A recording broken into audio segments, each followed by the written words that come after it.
It's the last day of 2023. Let's recap all of the action from Sunday across the NBA. Lineups, injuries, whatever we need to know, and Michael Bolton. Thanks, Josh. It's Michael Bolton here, and it's time for another episode of the Locked On Fantasy Basketball Podcast. Let's get to it. Let's get to it, indeed. You are Locked On Fantasy Basketball, your daily fantasy basketball podcast. Part of the Locked On Podcast Network.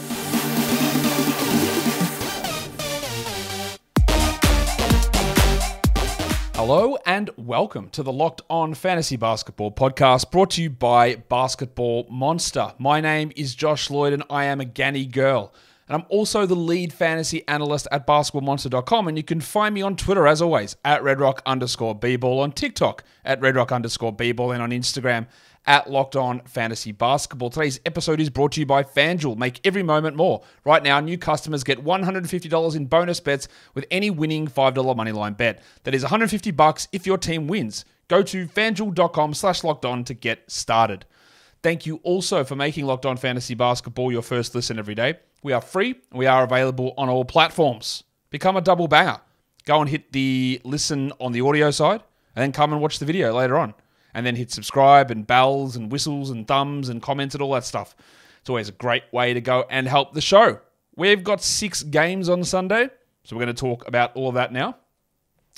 And we'll start with a little bit of news that we need to get to across the NBA. Jimmy Butler, General Soreness himself, is out with that foot issue. The bullshit just keeps on piling up with this guy. I'm a stupid idiot that at pick like 25 or something in 30 deep, I took him with my first pick, so that's just killed me. Don't know what I was doing, because I was one of those people who always push back on, well, Jimmy Butler's actually a first-round guy when he plays sort of guy. I never really bought into that. And I also was one of the people who was like, yeah, like it was great that the Heat made the finals, but Butler's numbers were actually below his usual. They weren't like elite numbers. They had dropped off outside of a couple of really strong games to begin the Bucks series. So what was I doing? I don't know what I was doing with that one. That was weird. He's been shithouse. Honestly, for where you picked him, really bad. And I don't know what's going to happen here. They continue to be banged up. There's no Caleb Martin for them. No Hayward Highsmith. Questionable tags on Kyle Lowry. There's just 5-6 guys every game out for the Heat at the moment. And they still get occasional wins, some bad losses, but they get some occasional wins in there as well. I don't know what you do with Butler, honestly. I don't know what to make of it. I'm ruling out any sort of top 15 run from him. I just don't think it's going to happen. In other stunning news, Jimmy Butler injured, number 1, stunning news. Number 2, Mark Williams doubtful for the 11th game in a row. That is every single game since the 10th of December. We are closing in on a month of doubtful tags as this inept, putrid, horrible poverty franchise continues to make a mockery of their own players, their own fans in the league. Charlotte, you are firmly in the shit list firing zone. You have been for a while, but Detroit won a game, so we'll ease off them slightly. Putrid, disgusting. Even your players think so. Yeah, they do. Fix it. I don't know what to do with Williams, because I don't know when he's coming back. Nobody does. I would hold him because there's clear top 70 numbers there, but it's been almost a month. I don't know how we deal with this. Plus, it's not even to mention the updates on LaMelo Ball, which are non-existent. He's out again as well, by the way. For the Mavericks, Kyrie and Luka are both questionable. That's a positive for Kyrie. It's a negative for Luka because he played the last game. So we'll see where they go. Also, Dante Exum is questionable too, so lots of confusion around how that guard rotation is going to work. In Portland, Anthony Simons and DeAndre Ayton are out. Duop Reith is doubtful. So we're going to be getting Ibu Baji and I guess a lot of Jabari Walker there. What happens with Scoot, though? Does he start, even though Shaden Sharp might play? Sharp's questionable. That's a big thing to watch. Aaron Gordon, dog bite legend, is apparently going to play. I don't know how. Maybe there was a slight exaggeration in the nature of his injuries, the 21 stitches. I always find it weird that when stitches get reported, we always love to report the number. We actually had this many stitches. Oh, okay. Well, what does it mean? Why do we do that? I don't know why it's a common thing. But anyway, 21 sounds like a lot. Well, apparently he's fine in less than a week and ready to play. So maybe he wasn't that bad? Don't know. I would say that if you did need to make a move and you were desperate to do it, you could drop Peyton Watson because Gordon's either going to be back in this one or the next one, I would guess. And it looks like the traded players, the Jedi, OG Anunoby, Precious Achua, not Malachi Flynn, he's out, with a different injury. RJ Barrett and Emmanuel Quickly look like they'll be available to play. There is an early game tomorrow, 3 p.m. Eastern, 7 a.m. here. So get your lineup set early. And the Knicks and the Raptors are involved in the first 2 games of the day. So we'll get to see what's going on with those guys really early on. So that's good. We hope that they're ready to play, and we hope we get to see something going on over there. Did the waiver wire trends earlier on today, so you can go check that in the waiver wire show. Let's just get straight into the games. The first one, this was that early game, and it was the Atlanta Hawks in a pretty high-scoring affair, beating the Wizards 130-126. Let's talk Jalen Johnson, because he played 37 minutes. Yeah, I think some of the high minutes are because DeAndre Hunter's out, but not all of them. He's just that much better than all those other guys. 37 minutes, 24 and 13 with 2 threes. I think it's also partly because of the absence of Okongwu. Maybe not, actually.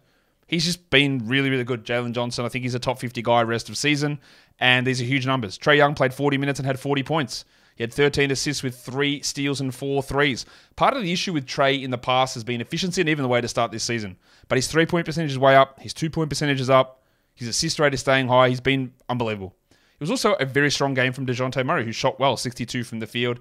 He had 32, 6, and 3 in his 34 minutes. And without Onyeka Okongwu, who was out ill, Capella played 33 minutes. There's a couple of things this tells me. That A, Capella can play those minutes, but he doesn't because they want Okongwu on the court. So they don't play Capella 33 a night because they believe he's that much better. They bring him back down so Okongwu plays more. Capella 11 and 13 with a steal and a block. But it shows he's also got that talent still there. I've also already fielded the questions. Do we drop Bogdan Bogdanovic? His numbers are way down with Jalen Johnson returning. He had 12 points in 27 minutes. Jalen Johnson returning does not stop Bogdanovic from hitting shots. He shot 26%. And yeah, it's been a rough run. 214th over the last 2 weeks for sure. I would not entertain dropping Bogdan Bogdanovic unless I'm in an 8-team league. I wouldn't entertain it. Yes, it's a frustrating run. That happens. He's shooting poorly. The minutes are down. That's more of a concern. The steals were way up earlier in the season. They're down now. But I'm not that concerned. The depressed penis, Sadiq Bey, he's just so mid. 11 and 11. He's totally okay to roster in 12s. If you don't want to, though, you don't have to. He's not going to blow us away. He's a 3-and-D guy who's bad at D and is an average 3-point shooter. You know that I don't really love him as a player yet. He's still infinitesimally better than the guy that they traded him for, James Wiseman. But keep rolling with Bey. When Hunter's back, you can probably move on there. Bruno Fernando, who I thought might be an interesting field goal percentage stream because he doesn't do anything except for dunk. Well, he went 0 of 2 in his 15 minutes. At least I was right that he would play minutes. Didn't do anything with him, though, did he, the big fella? Shout out to Alperen Şengün. For the Wizards, what's going on with Jordan Poole now? Right, we had this early part of the season where he was deferring, usage low, didn't play any minutes. And then we started to see it ramp up. Okay, something's happening here. And now, no, it's just back to being nonsense. 29 minutes, 13 points. 43%. The 6 assists are nice, but is this just who it is now? He's an afterthought third offensive option. I don't really understand why or how the coach is doing this, the team is doing this, or he is doing this. I don't get what the plan is with any of this, but he has been obviously dreadful this season. I am not at a drop stage with him, but I'm not that far off. Kyle Kuzma was great, 38 and 8, 7 threes, 5 assists, big volume, good efficiency, hit his free throw, strong. And Gafford played 28 minutes for 10 and 9 with 2 steals and 4 blocks. Another stellar game from him. Tyus Jones, only 27 minutes. He had been playing really well. The low minutes here are a little bit frustrating. Do we tie that into DeLon Wright being back? Maybe a little bit. 14 points, 8 assists, steal and a block. Still rolling at a really high level though, Tyus. And Denny Avdia, who had faded away.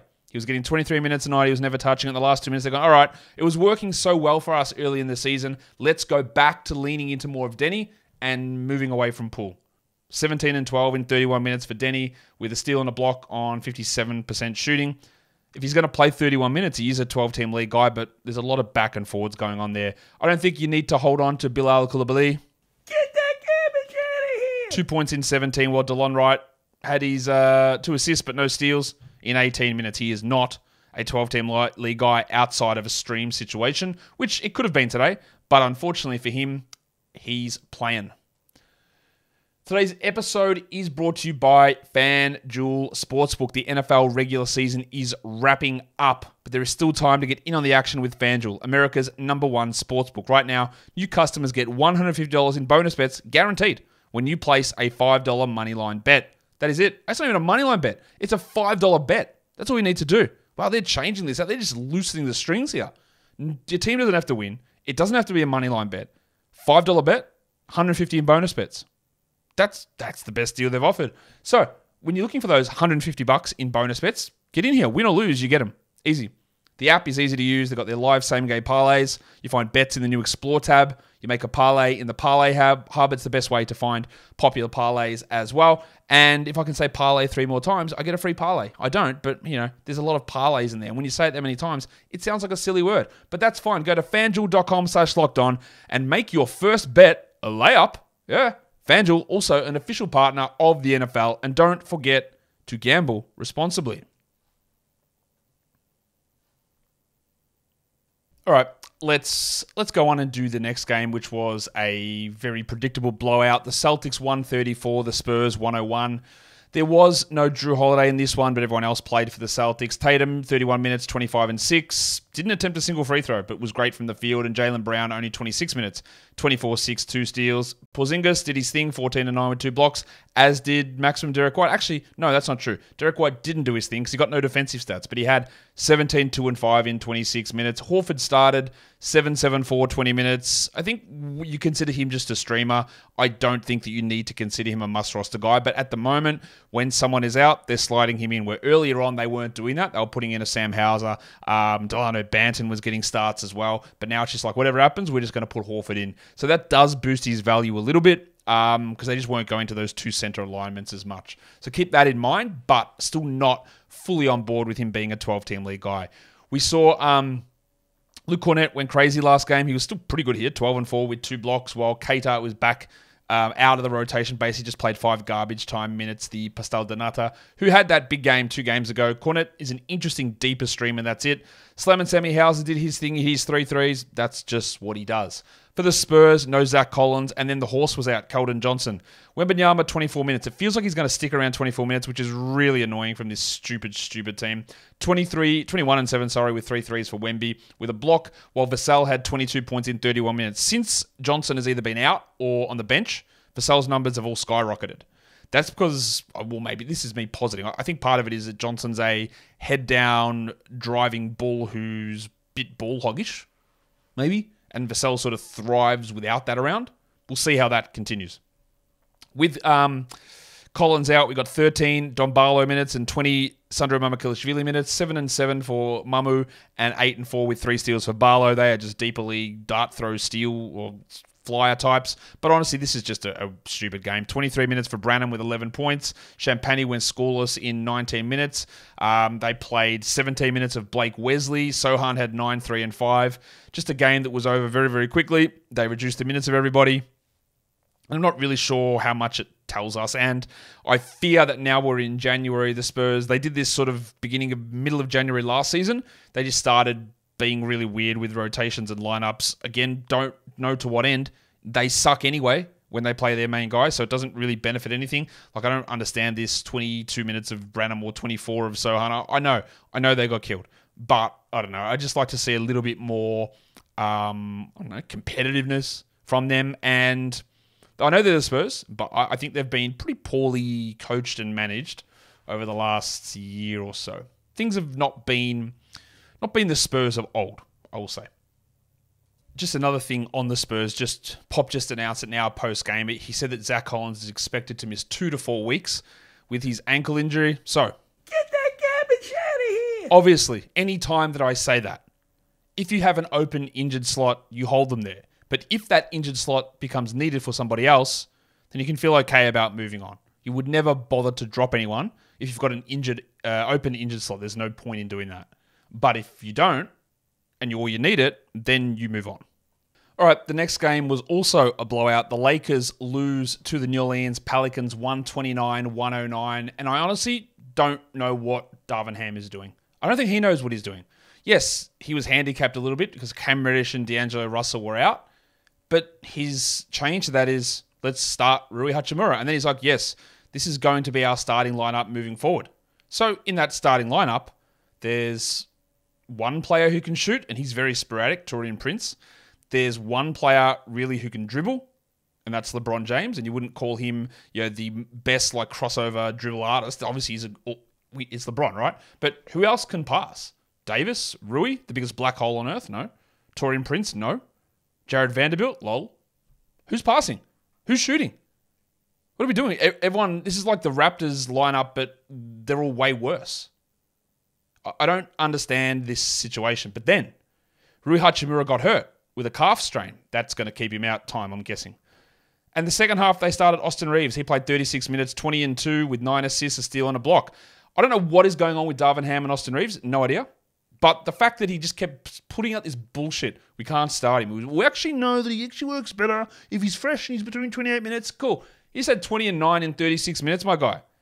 Your lineups make no sense. You deserve to have lost by 50 points. He's getting close to the top of my shit list in terms of does this guy know what he's doing? Because I'm not sure that he does. These lineups make no sense at all. None. Like, there's no coherence. None. What I do like is that someone like Austin Reeves played well today, and we got 29 minutes out of Max Christie, who I think has been horribly underutilized this season. I just don't get what they're doing. And maybe a Russell injury, a Reddish injury, and now a Rui injury, 3 guys who honestly I'm way lower on than a lot of people, and obviously the Lakers, maybe it opens them up to getting actually better players in the right positions. LeBron played 37 minutes, 34, 5 and 8. Davis had 20 and 10 with 5 blocks. Not his best game, but still awesome, clearly. And Reeves, as I said, 20 and 2 with 9 assists.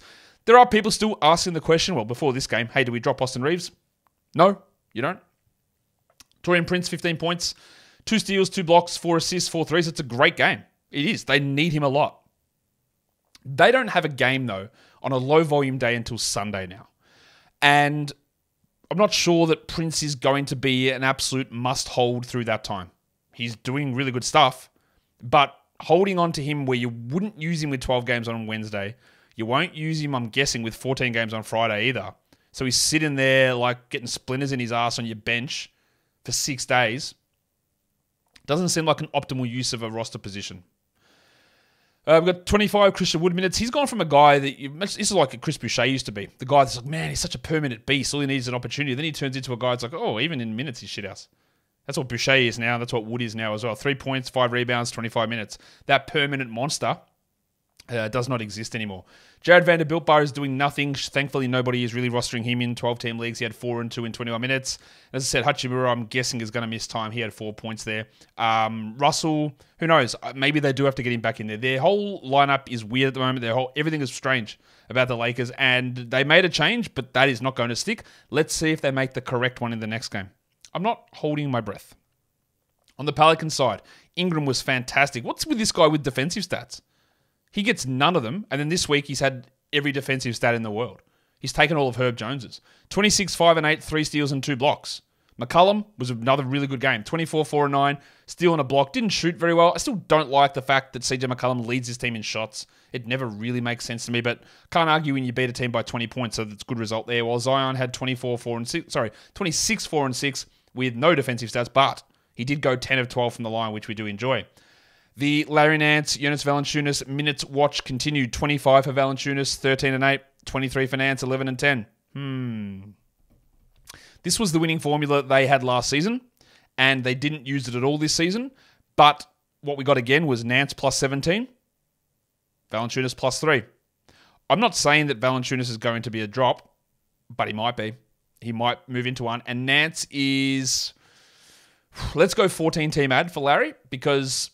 Obviously, his 2 games back have been amazing, and he's getting minutes, and he's a key part of what they're doing. We can't trust him, but he looks great, which is fantastic. Also, Herb Jones was better, but... Get that garbage out of here! 13 points, 29 minutes, 3 threes, still no defensive stats, and this was a game without Kenneth Murphy III. Trae was out with knee soreness, which we are a bit worried about. I'm still holding Trae. Don't go and drop him, but not ideal to have him sit out again. All right, today's episode is brought to you by PrizePicks. PrizePicks is the largest daily fantasy sports platform in North America. It's also the easiest and the most exciting way to play daily fantasy sports. Instead of going up against thousands of other people, all the pros with their spreadsheets, algorithms all the time in the world to set their lineups and take your money, it's just you instead on PrizePicks against player projections. PrizePicks puts them up, stats for individual things, points or rebounds, assists, steals, threes, whatever it is, and you look at it and you just say more or less. How easy. You do between 2 to 6 of these, and you can win up to 25 times your money back. It is super fast to do your entry. It is super fast to get your withdrawals out. You can do it for multiple different sports. They've even got their combo projections in their specials league, which is a league created specifically for combo projections, including 2 or more players from different sports or leagues. Put them together, and then you just choose more or less on that as well. So easy to do. So go to PricePicks.com/LockedOnNBA. Use the code LockedOnNBA for a first deposit match up to $100. That is PricePicks.com/LockedOnNBA. The code you use is LockedOnNBA, and that gets you a first deposit match up to $100. PricePicks is daily fantasy sports made easy. All right, we just got an update from Woj in the middle of me recording this that Mason Plumlee has been upgraded to questionable, so he could return against the Heat on Monday. Originally on our injury report, we had him returning 1st of January. That's bang on. Don't get those right very often. How he works in terms of where him and Tice fit, I'm not sure. I would expect if Woj is going to tweet about it, they expect him to play over Tice, but obviously we're not adding Mason outside of deeper leagues. The Cockroach will be interesting to see exactly how they use him. What this also means for Ivica Zubac's minutes, who've been really rolling at like 30 a night. Do they come down? We got to pay attention to that one. The next game was the Brooklyn Nets and the Oklahoma City Thunder. In the end, the Thunder pull away 124-108. Cam Thomas remained on the bench, and again, I saw there is a bunch of Nets reporters who absolutely love this guy, Cam Thomas, and they're like, wow, Jacques Vaughn hates him. Why doesn't he play him any minutes? To me, there's generally a pretty clear reason. It's that they get cooked on defense when he's out there, and he doesn't involve others. Now, he still had 20 points here, but 1 rebound, 0 assists, shot 38 from the field, and went 3 of 7 from the line, which is overall a destructive fantasy line. Not that Jacques Vaughn cares about fantasy, but at halftime, when people were complaining he wasn't playing enough minutes, he was the team worst -6 when all the starters were positive. And that's always the conundrum with Cam. He was a little better, but the efficiency wasn't there. As I detailed on the waiver wire show earlier today, I'm not sure that you have to consider him must roster anymore. And I think in a lot of situations, you can drop him. Doesn't have to be dropped, but you can. Bridges really got back in business here, 22, 7 and 7, but unfortunately his efficiency was in the toilet too. Claxton played 37 minutes. You don't get that very often, which meant that Day'Ron Sharpe, who'd been a consistent 19-minute player, played 8. Cool. A block and a steal for Sharpie, while Claxo had 15, 16, 5 assists. Really big game there. Dennis Smith just always does little bits and pieces, 4 assists and a steal here. He's always a nice deeper league stream guy. And then Dinwiddie played 37 minutes. Probably too many for Dinwiddie, shooting 31%, who's also not particularly good at the moment. 13, 3 and 5. I do think he's a hold, while Cam Johnson's been playing better. Not here. 13 and 6 with 2 threes. Finney Smith in the starting lineup, we're only looking at him as a 14-team league guy, but there are a lot of questions on this team and how this works. It really is a mismatched roster that doesn't always make a ton of sense, and I'm not sure that Jacques Vaughn has the complete buy-in of the locker room at this point. Not sure. For the Thunder, Chet was great. 18 and 10, 3 threes, 70%, 2 blocks. How can you deny it? And Shea had 24, 4 and 6 in 35 minutes. He continues to be awesome. He continues to be probably, I was going to say he's probably a top 3 MVP candidate, but Embiid, Jokic, Luka, Giannis, how do I separate those? Where does Shea fit? If you said you had Shea as second or first in MVP voting, I'd actually be like, fine, fair enough. If you said you had him fifth, I'd go, okay, it seems low, but how do I argue those other players? He continues to be ridiculous. No defensive stats here, but ridiculous. At this point, I don't even know if I'm calling it a Lou Dort every game or not, but he Lou Dorted. 18 points, 70% shooting. Get ready for 4 points, 11% next game. That's what he does. Better game from Giddey, and Josh Giddey is playing much better. 20 and 6, 5 assists, 4 threes. It's been a rocky road. He's just inside the top 150 for the season, but we are getting some progression, some positive performances. And that means that if you do want to go grab him, go and do it, because he is playing much better now. They're still not giving him huge minutes, so don't expect that top 70 sort of production, but much better production overall. The Bronco didn't have a steal, but he had 17, 3 and 5. He has been on a real hot streak with some big scoring games. Not quite the same here, but still really useful. And then we got not much going there with Wallace and Micic and Kenrich Williams playing 18 minutes. But the Thunder, after a relatively tight first half, pulled away in the second. All right. Let's do the last 2 games. The Kings smash the Grizzlies. What a huge win this was for Sacramento on the road. They made a change to their lineup. They finally benched Vanderpants Kevin Huerter, and I still see that 24% of people in 12-team leagues, someone's got him on their roster. I don't know why. You don't need to do that. Huerter played a robust 17 minutes for 9 points, and I could not jack him harder. Get that garbage Johnny here. And we're very clearly jacking the pencil Harrison Barnes. Barnesy. Get that garbage out of here. 20 minutes for Barnes. That's 2 really low minute games in a row. 11 points, 2 threes, but they still get the win because Malik Monk went crazy. 27 points in 21 minutes, 5 rebounds, 5 assists, 77% shooting. He'd been in a little bit of a slump, but this is great to kickstart it. He's a 12-team league guy. Sabonis, 13, 21, and 12, a very upside-down game, but the percentages were rough. Still good counting stats. And De'Aaron Fox also had bad percentages, 39 from the field and 60 from the line, but was still able to manage 24, 4, and 4. Now, I tweeted about this today, and I'll talk about it now. I talked about Fox being someone I'd be like, okay, he has got no chance of maintaining his rim finishing numbers. He was finishing higher at the rim than prime Shaq, right? That's just what he was doing. And I was right. He's 10 percentage points lower at the rim this season. Depends on where you look, it might be 13 in some areas, depending how they gauge rim numbers. But now he's turned into one of the best pull-up three-point shooters in the NBA. He's taking double the attempts from three, and he's hitting them at 44%. The free throws continue to be a real problem for him, but these are just staggeringly good numbers on a regular basis from De'Aaron Fox. With Barnes limited, they're going more to Trey Lyles. 12 points in 19 minutes. He's only a deeper league guy, but it is an interesting development. And Keegan Murray, the reason why we can't rely upon him or think about him as his great option is his inconsistency. He had that game, 47-point game, and he is, barely a top 100 player? 10 points, 26 minutes, 3 rebounds, 1 assist, no steals, no blocks. Outside the top 120 over the last 2 weeks. That's sort of who he is, around that 100 mark. It's the highlight reel bias. Everyone will talk about Keegan Murray doing that, and no one talks about these games. So it's not to hate on him. It's just the general way that things go when you're evaluating how players look, what they do, how their production is. There's got to be the good and the bad associated with it. You have to. Not much else going on. Oh, I better talk about the guy actually who replaced Kevin Huerter. That was Chris Duarte. Yeah, don't roster him. 7 points in 26 minutes. He is not all that good. Their options outside it. Look, Huerter was bad, but their other options are worse. Ideally, long-term, they'd hope someone like a Colby Jones can step into that, but he's obviously a long way away. And Keon Ellis, who I thought had played really well, has moved back out of the rotation. And they're going to Davion Mitchell, which is a little confusing. Alex Len with the 8 rebounds there. He was in over JaVale McGee. For the Grizzlies, well, yeah, they got smashed. But the good news is the Duck Luke Kennard played 20 minutes, 17 points, 5 threes, and that's good numbers. That doesn't make him a 12-team ad, but at least puts him on our stream board for points and threes when we need it. Bane had 17, 7, and 6.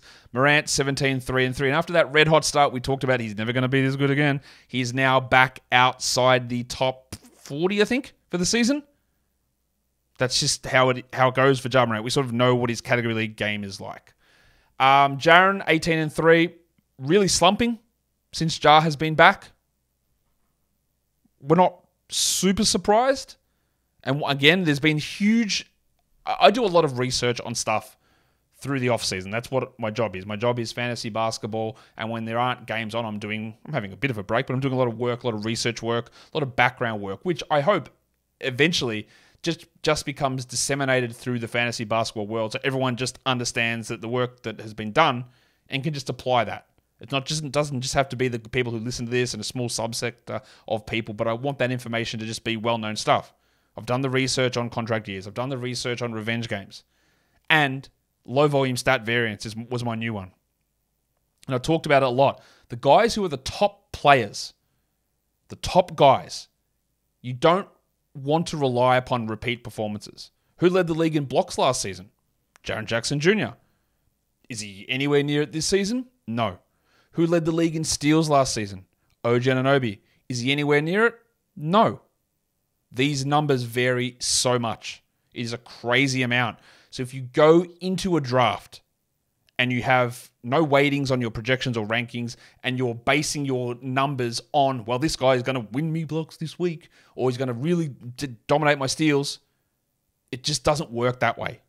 And I want that to be a truth that is held self-evident. That's what you guys say, isn't it? Some shit like that. That we just know that, hey, there's variance in this stuff. And even Shea, right?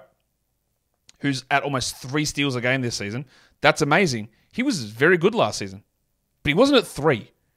And if we come in next season, we go, well, Shea, look at those steals, man. He's going to lock me down every week. He might come in and go, instead of 2.8, 1.7. And just drop dramatically. This is how we need to approach this, I think. Anyway, you can probably still buy low on Jaren Jackson because people are pissed. because he's not getting the numbers they hoped. I am very confused about Taylor Jenkins' rotation decisions. Why is the cashier Xavier Tillman, playoff starting center for this team, not in the rotation? He barely played. He played like in the end of the game, 4 minutes. What did he end up? Did he end up playing 4? Let me have a look. 8 minutes, 2 points. We can't roster him because they're not using him. Santi Aldama stunk, 5 points in 14. Neither Tillman or Aldama are 12 or probably 14-team league guys. Marcus Smart was not particularly good here, 12, 2, and 2. He had 3 steals. You can keep rostering him while Vince Williams lost out with Kennard and Derrick Rose in the mix. I don't know why do we need 12 minutes of Derrick Rose? I'm sorry. Like, Derrick Rose had an occasional good game, but there is no rational reason for him to be a must or a guy that's in your rotation every night. There's just no need for it. Some poor coaching, I think, here from Taylor Jenkins. And I've been really critical of Jenkins' rotations and decisions like that over the years because I think they've been bad. And they stunk. They were bad today, so they need to get back on track after that poor performance. Last game of the day, the Magic were pretty valiant. In the end, they go down to the Suns 112-107. Paulo Banchero, 37 minutes, 28, 9, and 7. Big shooting from the field, great from the line. He had been a little bit down recently, but this is a good bounce back. And I thought Franz Wagner was excellent. 27, 7, and 6. He shot 44%. He also had a slump a few weeks ago, but now he's rolling at a top 40 level over the last 2 weeks. I think he's probably a top 25 dynasty asset. I really, really like Paulo as well. I like both of these guys. And we got the thing that we didn't really want to see because we saw that Wendell Carter Jr. had knee tendonitis. Okay, well, another thing with this guy. So they decided they're going to start Goga. Right, so Badadze played 22 minutes. He had 6 points, 7 rebounds, and a block. That's actually useful enough for a lot of leagues. And then Wendell came off the bench, played 24 minutes, had 17 points, 5 rebounds, 2 assists, 3 threes. And you go, yeah, that's the guy. That's the guy that we knew was a top 100 player for many years and just looked like nothing like that. Now, you don't rely upon 86% shooting because it will not hold. But does he go back and start next game? Do they keep Goga starting? I don't know what they do. I know that 23 minutes of Wendell Carter is not enough for me to run to roster him. It just isn't. But it was encouraging. But they also played him and Mo Wagner together to further my confusion. Wagner ended up with only 10 minutes, but yeah. It was one of the worst games you will see from Jalen Suggs. 4 points on 10% shooting. He did have 5 rebounds and 3 assists, but you can hold on to him. While Anthony Black started with Markelle Fultz out. Again, Fultz looks like he's coming back, but who knows. 2 points for Black in 22 minutes with 2 rebounds. Mr. Black is not someone we need to... That wasn't a good Mr. Black. Mr. Black. That's a better one. He's only a very, very deep league option. And I do think that you can jack Cole Anthony. Get that garbage out of here. 13 points is fine, but 18 minutes, it's not enough. And Fultz is coming back. And again, when you are looking or approaching the game the way that I like to, and maybe you don't, but the way that I like to approach the game a lot of the time, like, okay, Cole can be better than this, but if I'm looking to get ahead of something, this with minutes limited by a bunch of other guys around means a lot of the time I can just say, all right, he might be better than this, but I probably can move on. If there's something else out there that's enticing. Now, there's not a huge amount of enticing things happening on Sunday, but Cole Anthony's minutes being squished down like this is not a great sign. Gaz Harris played 32 minutes, because of course he did. For the Suns, what we got was a good Bradley Beal game. Now, instinct would tell you, well, that's a sell high, isn't it, Josh? He could get hurt at any point. Yeah, but look, let's be fair. Are your league mates all there? Are they alive? Do they live in an iron lung? Do they watch basketball at all? Because you cannot do that. It's impossible. Bradley Beal has been an absolute shit show all season. So you're not going to be able to, all right, let's cash in top 50 Brad Beal. He had 25 points on 77%. Time to get it off him. Like if someone offered you that, yeah, by all means. But no one is doing it. So we just hope, but we got some good stuff coming. Durant had 31, 5, and 5 with 3 steals. 3 steals out of Durant's always a surprise. Well, Grayson Allen, 35 minutes, 10 points, 4 assists, 2 steals, and a block. That is a 12-team league player. Eric Gordon was not very good. 30 minutes for 0 points. Cool. The 3 steals are interesting, but the 0 points is shitful. You could hold him. They've got a really interesting packed schedule coming up here, and they're the only team to play this Sunday, Monday, back-to-back. So there's no massive benefit in dropping unless you're maybe adding a Hornets player, Big Dick Nick Richards, perhaps, to get the Monday, Tuesday back-to-back in there. Devin Booker, 21, 4, and 5 with 3 steals, while Nurk had 19 and 13. And there's not a huge amount else to talk about with that game, I don't think. All right. So we don't have a stream of the day to recap here. So what we need to do, what do we need to do? Well, let's actually move straight into lines of the night. That's where we're at with this show. So the monstrous line of the night, the best performer of the day. We are going to the first game of the day, and it has to be Trae Young, because Trae dropped in 40 points. He had 13 assists. He had 3 steals as well. It is, after a really slow start to the season, Trae has been dominating. Like, the numbers he's been putting up have been fantastic. Rayford is shooting the ball well from 3, from 2. He's just doing everything. Like, the numbers at the moment for this bloke are absolutely fantastic. Your waiver wire line of the night, the best player available in 50% plus of leagues. And we're going to the Lakers, and we're going to the artist formerly known as Taurean Prince. 15 points, 2 steals, 2 blocks. He was great today. But like I said earlier, they don't play a quality game until Sunday. Is Taurean Prince worth taking up a roster spot for 6 days? And the answer, unless you're in a 14 team or deeper, is no. So while we can use him and be excited by what he did, if you want to move on and something else is better out there, do it. I wouldn't be stuck to holding on to him. The young gun of the night, the best first or second year performer in the NBA. Today we go to the last game, and we go to Paolo Banchero.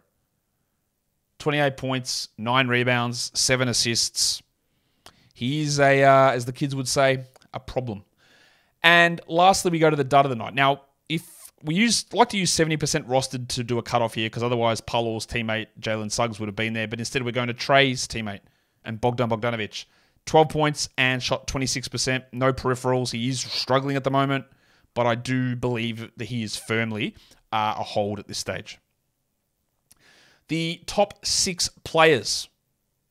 Let's get into talking about those. Number 1 is, of course, Rayford Young. Number 2 is Kevin Durant. Then Kyle Kuzma, LeBron James, Brandon Stock legend. Yeah, Stocks. Brandon Ingram, and Malik Monk at number 6. Your top 6 players rostered under 50% of leagues. Taurean Prince at number 1. Roller coaster legend Lou Dort at number 2. Jose Alvarado, didn't even mention his name. He had a huge amount of defensive stats. That's all he is, though. We can't rely upon that for anything more. Larry Nance, we're a little interested. Luke Kennard, we're a little interested. And Luke Cornett, we couldn't be less interested.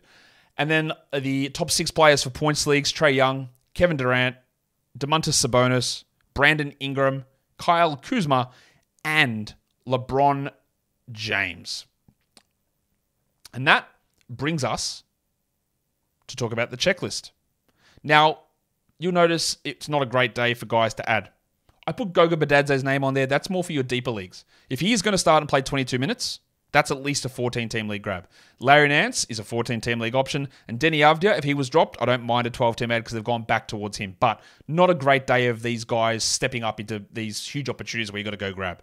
The drops, well, obviously we're doing Kevin Huerter and Herbalife, Herb Jones. Like, we just don't need to do that. We've seen that. That seems relatively clear at this point that he can be moved on from. So, I've given you all these updates on industry pickup all through the season. I was flying, sitting on top of the standings. But you know what?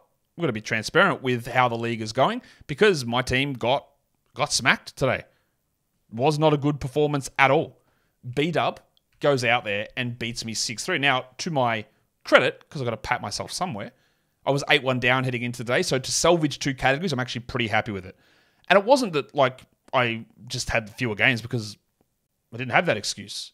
It's a 40-game cap and I didn't have guys leaving early. A lot of my guys just shit the bed. Like, 0-point legend Eric Gordon or Jordan Poole having just turds everywhere. Porzingis missing a game, which I would have loved for him to play. But we ended up getting a 6-3 on that. So that's okay. So on the standing, I'm still ahead. 1 game ahead of Drew Dinkmeyer. Rhett Bauer comes in at 3, followed by Mitch Casey, B-Dub, Noel Rubin, Mike Catron, Mike Barner, Kingy, Alex Raclean, Alex Barutha, and Dan Titus at the bottom. So who are the other matchups? B-Dub beat me, we know. Mitchie beat Barutha 7-2. Titus actually beat Kingy 5-4. There you go. Dinkmeyer beat Barner 5-4. Catron beat Rubin 5-3-1. And Bauer beat Raclean 7-2. So let's have a look where we're at in the Locked On Fantasy Basketball Bowl 9 category league. I was getting smacked in this, so I didn't look at the scores. Ooh, nice recovery. I was like 1-8 down in both matchups. 3-6 in one of them and 4-5 in the other against Bowler Swallower and Super JKP. In the World Cup, my team is not going particularly well here. How did I go in there? Oh, 5-4. I won. There you go. W for me. And in the Locked On Fantasy Basketball Bowl points, I was leading this heading into today. So how did it end up looking as it slowly goes across? Democracy Manifest gets a big win over Mushers and a big win over Giggity. So that's great there. So let's do a standings check on these leagues now. Where am I in the 9-cat Locked On Bowl? Let's go and bring that up. Everything's going really slow because there's a lot of leagues for it to process. So let's go and take a look at the standings there. I think I'm third or fourth maybe. Second, actually. There you go. Rap is just dominating. Holy shit, I'm 25 games behind Rap, and I'm half a game ahead of second or third and fourth. Wow, Rap is miles ahead. Wowee. In the World Cup, I don't know that I'm going to make the playoffs in that one. That might be tough. Where are we in that? Who is my team in the World Cup? We're in Rally Division. I think I'm like 7th. 6th. Ooh, maybe we do make the playoffs. Barely. We're half a game off 5th and 1.5 off 7th. And in the points league, I think I'm 5th in the Locked On Fantasy Basketball Bowl points league in the Jason Kidd division. 4th. Oh, we're rising there as well. All right, so we're going okay over there also. All right, so let's look at my Yahoo League. This is a 12-team league. This is basically like a 14-team league because we go deeper. It was an auction draft. I started off really slow, but I'm flying now. 7-2, beat the purple tape. I am in 5th position. This will bump me up probably to 4th. Let's go and have a look. This Yahoo page looks so rough, man. 7-2. Where's the standings? Obviously, Yahoo doesn't update their standings straight away. Why would they? You got to wait all day for that to happen. So there's the standings there. I'm in 5th. And I've got 7-2 wins. I'm going to be 47-43. What did Ed Monix do? 4-4. So he's going to go to 47-42. Is that right? Yeah, 4-4 with a tie. So I'm going to be equal 4th now. All right. What about Scott Howard? He's going to jump ahead, isn't he? Yeah, 6-3. All right. So I'll be equal 4th. All right. So we're going all right over there as well. So some nice little runs there after some shaky starts in a couple, and we have pushed back up. And that is the end of this show.